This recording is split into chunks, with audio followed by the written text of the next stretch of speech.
अगर मेरे से कोई पूछता है कि आपने परमात्मा को देखा है, मैंने एक बार नहीं अनेक बार देखा है। मैंने परमात्मा का साथ किया है, साक्षात मैंने परमात्मा के साथ रहा हूँ। मैंने अपने गुरु को परमात्मा से भी बड़ा करके माना था। आप सभी को राधा स्वामी।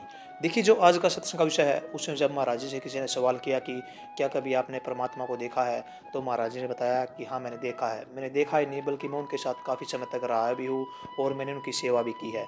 और साथ ही महाराज जी ने बताया कि जो इंसान गुरु की शरण ले लेता है, गुरु उसके सभी दुख दर्द को दूर कर देते हैं, उसके साई बनते हैं और उसकी हर मुसीबत में उसके साथ खड़े पाते हैं। और साथ ही महाराज जी ने बताया कि अगर हम गुरु की ओट लेते हैं तो उससे पहले हमें अपना मन और अपने हृदय को बिल्कुल पवित्र रखना चाहिए। अगर हमारा मन पवित्र है तभी हम भक्ति कर सकते हैं। और साथ ही महाराज ने बहुत प्यारी प्यारी बातें सत्संग में बताई है। तो चलिए, आपका कीमती समय लेते हुए सत्संग को शुरू करते हैं। कृपया सत्संग को पूरा सुनकर पुण्य भागीदार अवश्य बनिए। राधा उम्र स्वामी। कुछ नहीं होती, जो टाइम गुजर जाता है उसके लिए हमें पछतावा करना चाहिए। समय की कदर करनी चाहिए। ये समय हाथ से एक एक पल पल करके निकल जाता है और हम उसकी कीमत नहीं जानते और उसकी कदर नहीं पहचानते। जब से जन्म लेते हैं उसी टाइम से हमारे जन्म की अवधि समाप्त होनी शुरू हो जाती है। हर साल जन्मदिन आता है, खुशियां मनाते हैं, मिठाई बांटते हैं, कहते हैं कि इतने साल का हो गया, ये इसकी सिल्वर जुबली है, ये गोल्डन जुबली है।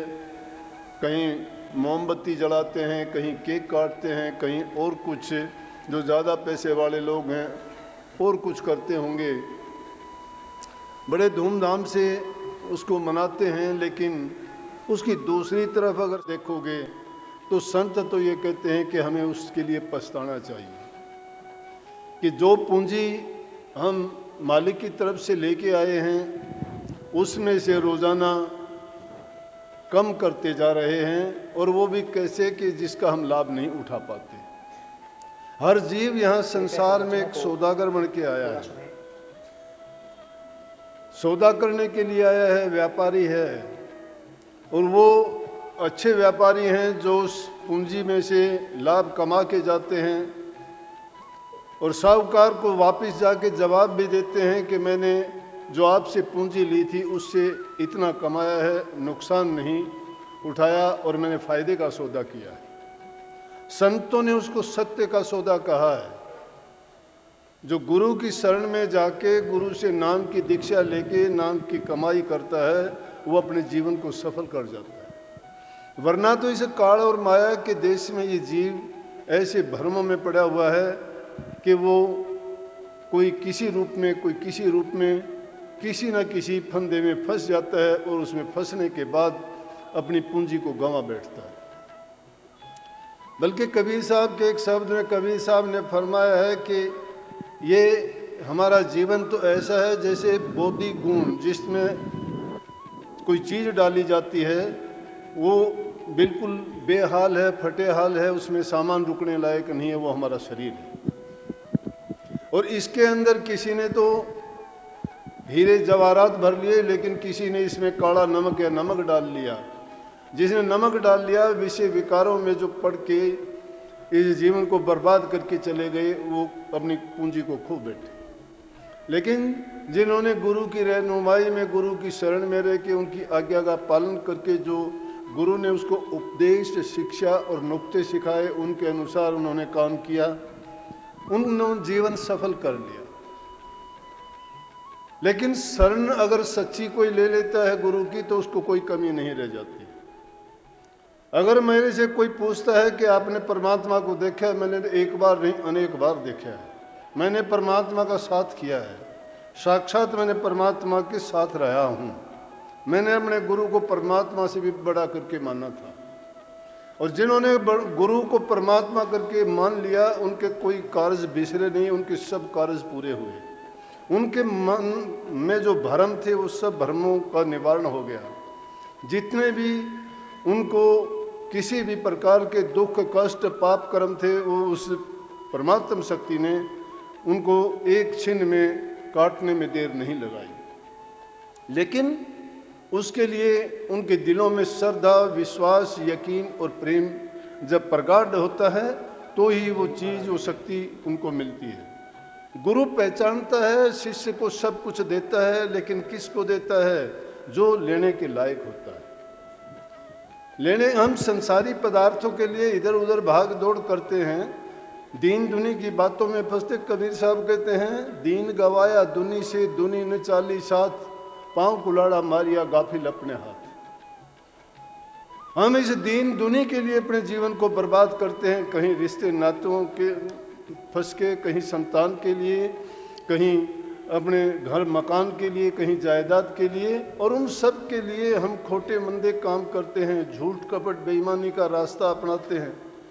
ये रास्ते प्रभु भक्ति के रास्ते नहीं हैं। गुरु का ज्ञान क्या है? गुरु शिष्य को हर प्रकार से पवित्र बना देता है, अपने उपदेश के द्वारा, अपने ज्ञान के द्वारा, और समय समय पर उसकी परीक्षा करके भी उनको देखता है, निरखता है, परखता है। जब तक वो अपने शिष्य को इस लायक नहीं समझता, तब तक गुरु उसके अंग संग रह के उसके सभी काम करता है। लेकिन करता किनके है? जिनके दिलों में श्रद्धा होती है, जो गुरु के पास संसारी पदार्थों की चाह लेके जाते। कोई बड़ी बात नहीं, चाह पूरी हो जाती है, वो तो कोई मायने नहीं रखती, वो तो सब के सब मिल जाते हैं, किसी के पास भी ले लोगे। ऐसी ऐसी बातें हैं कि सत्संगियों के दिल में जब वो पूरी श्रद्धा ठाठे मारती है, तो कठिन से कठिन सवाल का जवाब भी वो सेकंडों में दे देते हैं। अपने यहाँ काम करने वाला लड़का है जितेंद्र, ये सारी की सारी जितने भी व्हाट्सएप पे या जितने सत्संग होते हैं उनको डालता है। ये जब भी दर्शन करने के लिए हफ्ते में 10 दिन में 15 दिन में आता है, या भिवानी मिठाई की दुकान से प्रसाद लेने के लिए रुकता है, तो सुबह सवेरे आ जाते हैं। जब मिठाई की दुकान पे आता है तो उससे वो दुकानदार पूछता है कि बहुत जल्दी आगे कहाँ से आए हो? तो इसने जवाब दिया कि दिल्ली से आए हैं। बोला बहुत जल्दी आ जाते हो, कहाँ जाते हो? बोला गुरु के दर्शन करने दिनों जाते हैं। बोला कि तुम इतने जल्दी वहाँ से चल के आगे आपको कष्ट नहीं होता? बोला गुरु के दर्शन में कष्ट कैसा? फिर कहते हैं कि तो तुम्हारे गुरु तुम्हें क्या देते हैं? बोला वो जो चीज़ देते हैं वो यहाँ नहीं मिलती। क्या जानते हैं संसारी लोग क्या मिलता है, क्या देते हैं? क्योंकि संसारी लोगों की नज़र तो संसारी पदार्थों की तरफ है। कोई चाहता है धन मिल जाए, कोई कहता है रोगों से निवृत्ति मिल जाए, कोई कहता है नौकरी मिल जाए, कोई कहता है बहू को पुत्र पैदा हो जाए, कोई कहता है कि हमें और दूसरे जितने भी संसारी चीज़ें हैं वो सब के सब कोठी बंगला कार ये चीज़ें मिल जाए। तो कहने लगा कि आपको क्या मिलता है? बोला कि सब कुछ मिलता है। बोला कितने दिन हो गए आपको यहाँ आते हुए? बोला कि 20 साल हो गए हमें यहाँ। बोला 20 साल में आपको क्या मिला? बोला कि जो 20 साल में हमें मिला है वो तुझे 2 मिनट में कैसे बता दूंगा मैं। हमें जो मिला है वो उसका अनंत अपार है, उसकी कोई गिनती नहीं है, बेशुमार ऐसी चीज़ें हैं। हमें रोज़ाना मिलता है जो कुछ मिलता है वो। तो वो तुम्हें कहने लगे तो तुम्हारे गुरुजी दवाई भी देते हैं, रोग बीमारी भी ठीक कर देते हैं। बोले अरे क्या मांगता है तू? रोग बीमारी दवाई इसका इलाज डॉक्टर भी कर देंगे, लेकिन गुरुओं के पास जो दवाई मिलती है उसके लिए तो आप कभी सोचते भी नहीं हो। वो तो जन्म मरण के रोग को मेट देते हैं कि ये बार बार संसार में जीव का आना जाना, तकलीफ उठाना कितना बुरा है। लेकिन ये जीव अभागा है, ये सिर्फ इसको जितना ज्ञान है, जैसे कुएं का मेंढक है उसको कुएं तक का ही ज्ञान है, वो संसार को इतना ही बड़ा मानता है, उसका संसार उतना ही बड़ा है। जैसे एक हंस उड़ता हुआ आके कुएं की नाड़ के ऊपर बैठा, कुएं के अंदर मेंढक था। मेंढक पूछने लगा हंस से कि भाई अजीब जानवर हो, कहाँ से आए हो? बोले कि बहुत दूर से आए। कहने लगा कहाँ रहते हो? बोले समुद्रों और सागरों में रहते हैं हम। बोले समुद्र और सागर क्या होता है? बोला वो भी जल के आश्रय हैं, बहुत बड़े बड़े जलाशय।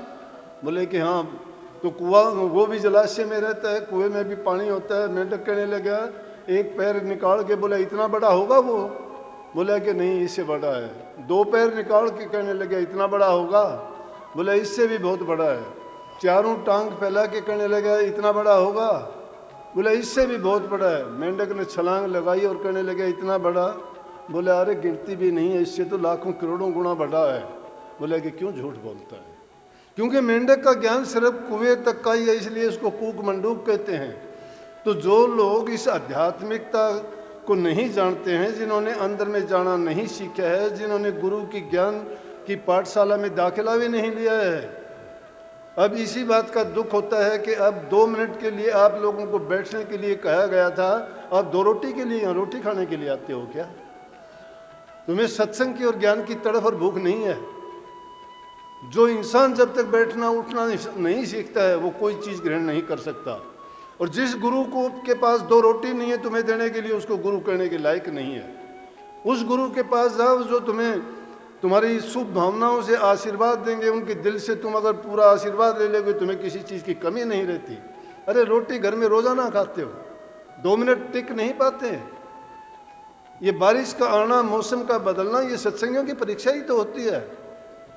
इस बात की चिंता करने की जरूरत क्या होगा, क्यों नहीं होगा, कैसे होगा, ये हमारी चिंता का विषय नहीं है। जो मालिक करता है उसकी मौज में रहना, उसकी रजा में राजी जब रहोगे वही काम होगा। जो उनकी रजा में राजी नहीं होते ना, वो यूं ही खाक साड़ते फिरते हैं। हजूर इतने पूर्ण संत, पूर्ण शक्ति, परमात्म रूप जो आए थे, उनके साथ रहने वालों को मैंने ऐसे देखा कि धक्के खाते फिरते हैं। उनसे वो ज्ञान नहीं ले पाए, वो क्योंकि उस चीज़ की भूख नहीं थी उनको। उनकी जिस चीज़ की भूख थी उस चीज़ के लिए उन्होंने कोशिश करी, जितनी मिली उन्होंने ले ली, लेने के बाद में वहाँ से छुट्टी हुई। उन्होंने ये समझा ही नहीं कि जिस भंडार में अथाह हीरे जवाहरात भरे पड़े हैं और तुम कुंजड़े की तरह से वहाँ सब्जियाँ उठाते फिरते हो, तुम्हें उन चीज़ों की ज़रूरत ही नहीं है। धिक्कार है ऐसे सत्संगियों को, वो सत्संगी नहीं है।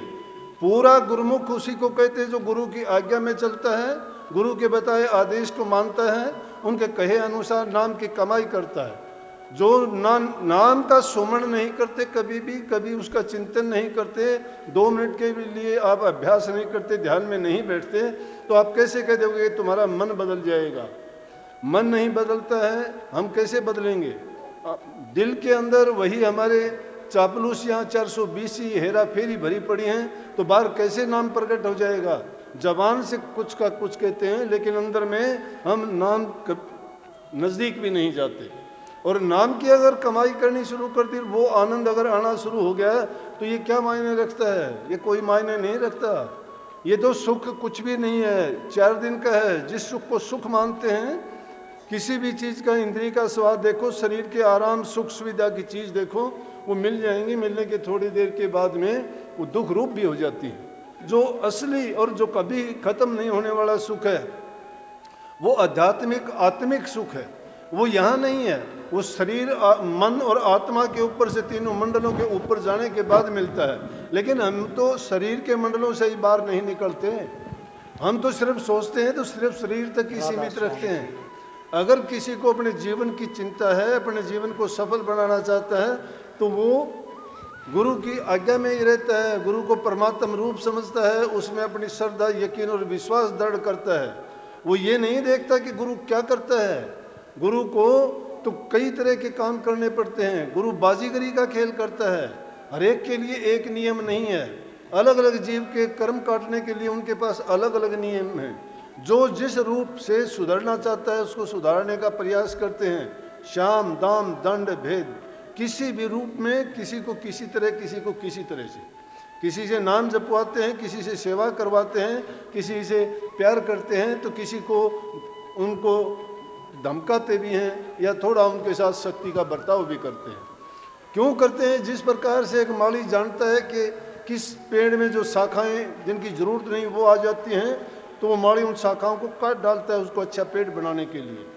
यहाँ तक कि अगर उसको फल लगते हैं, उन फलों को भी वो तोड़ के फेंक देता है, क्योंकि उसको पता है कि टाइम से पहले लगे हुए फल पेड़ को बर्बाद कर देंगे और आगे चल के उसमें कोई अच्छे फल नहीं दे पाएगा। इसलिए उस चतुर माली की तरह से सतगुरु सब चीज़ों को जानता है। उसके शिष्य के निमित्त जो भी उसके लिए अच्छी चीज़ होती है वो उनका इंतज़ाम करना उनका कर्तव्य है। लेकिन शिष्य अगर सोचता है कि मैं गुरु से ज़्यादा जानता हूँ, गुरु ने ये गलती की है या गुरु इस बात को समझ नहीं पाया है, ये अज्ञान होता है हमारा। क्योंकि गुरु ने जिस तरीके से करना होता है वो उसी तरीके से करते हैं। क्या पता शिष्य की जांच, उसकी परीक्षा और उसको किस प्रकार से वो उस रास्ते पे चलाने के लिए किन किन मुश्किलों और परेशानियों में डाल के उसको शिक्षा देना चाहते हैं। उसको पक्का करने के लिए कई बार ऐसे स्वांग रचते हैं कि जिसके कारण शिष्य बहक भी जाता है, लेकिन जो पक्का होता है वो उसकी ओर गौर नहीं करता, ख्याल नहीं करता। उसको ज़रूरत है, जो चीज़ उसको गुरु से चाहिए वो उस चीज़ को ले लेता है। सत्संग को पूरा सुनने के लिए आपका बहुत बहुत धन्यवाद। हम आशा करते हैं आपने सत्संग को बड़ा ही ध्यान से सुना हुआ। तो जैसे कि प्यारे भक्तों, आपने सत्संग में सुना, महाराज ने बताया कि जो इंसान गुरु की शरण लेता है, गुरु की ओट लेता है, गुरु के शरणों में जाता है, उस इंसान को अपना तन मन धन सब कुछ गुरु को देना चाहिए, और साथ ही उसे अपने मन और हृदय को पवित्र करके जाना चाहिए, ताकि हमारे जीवन में कोई भी परेशानी आए तो गुरु हमारी ओट कर सके। और साथ ही जैसे महाराज ने बताया कि अगर हम सत्संग में जाते हैं तो सत्संग में जाकर हमारे क्या क्या फ़र्ज होते हैं, हम किस तरह अच्छे सत्संगी बन सकते हैं, हम किस तरह पूर्ण तरीके से सत्संग को अपना सकते हैं। तो कृपया महाराज जी की इन बातों को आप अपने जीवन में अवश्य उतारिए और अपने जीवन को सफल और सार्थक अवश्य बनाइए। और साथ ही अगर आपको सत्संग अच्छा लगा तो कमेंट बॉक्स में राधा स्वामी लिखकर पुण्य भागीदार अवश्य बनिए। मिलते हैं जल्दी एक और नए और बहुत ही प्यारे सत्संग के साथ। तब तक के लिए राधा स्वामी।